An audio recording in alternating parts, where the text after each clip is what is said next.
Hello. So in this video, I'm going to walk you through step by step how to create this board. In the last video, I went over the process of creating a Trello account and the basics, different pricing plans, and creating a workspace and how the workspace represents something like your organization. So I have this user browse workspace, which has this board within it. And then within that workspace, you can have several boards. So if you look here, you can see I have another workspace called Philly Coder and another one called Trello, besides this one that I'm currently in. And so, yeah, we're going to create the board from scratch. So when I go to Trello.com and I log in, it brings me here. And then I can create a new board by going here and clicking create board. I can also start up a template, but these are some of the templates available. I'm not going to use that. I'm just going to create a board from scratch. And so when I click create board, it asks me for the board title. So I'll say um, tiered accountability system project management.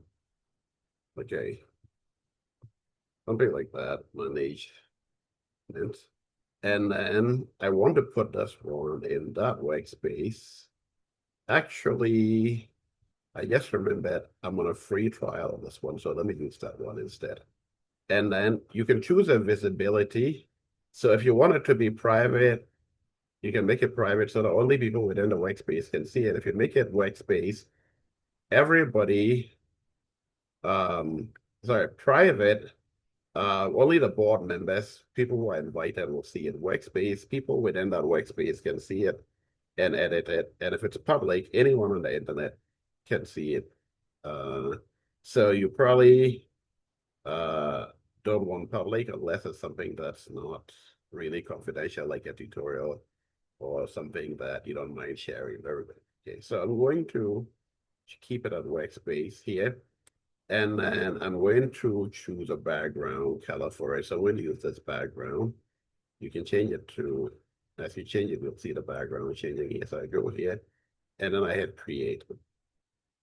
And then let's go to, so I've created this uh, board now. You can see it's beginning to have, it has the same background as the one I created previously. And so I want to add a list. And I have a list of, the lists in this case represent the different levels or tiers within the organization. For this particular project, we have 7 different tiers. So the lowest tier um, is the operator tier. And so I'm going to create a list for that so that we can track the operators and their activities. And if anything needs to be escalated, we can escalate it. So now that I've created the list, okay, I'm going to create a few more lists and then I'll come to adding cards to each list. Okay, so the second list I want is the line supervisors list. I just want to make sure I'm using the same names as before. So we're going to copy them from here and add them. So you can see operators report to line supervisors. The line supervisors report to department managers. So I'm going to create that. And then the department managers, if they need to escalate any issue, they're going to escalate it to the operations manager or the plant manager. And then finally, if the operations manager or the plant manager need to escalate any issue, they're going to send it to the general manager. And so, copy this. And then there are going to be 2 other lists that we'll create that are not necessarily TS of the organization, but they represent things that we want to keep an eye on, like critical issues that arise. We want to put them on a separate list so that everybody can see that these are critical issues that need immediate attention. So I click that, and then the final list we want is the list of completed items. So everybody knows that these items here have been completed and don't require attention anymore. So if you address critical issues, you can move them to completed. Okay, so you can see as you go from left to right, usually you start from the lowest level and then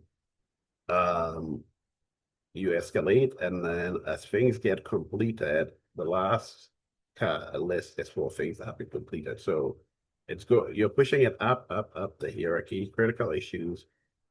General manager can move this.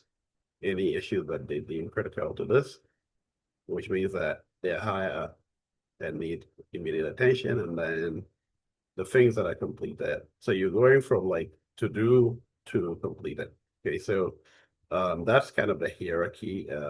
If you have tasks in a project that you're managing, you start from the lowest level, the things that where you're starting from, and then you work your way up to the completion point. Okay, so those are our lists. Now I need to add cards to each of these lists.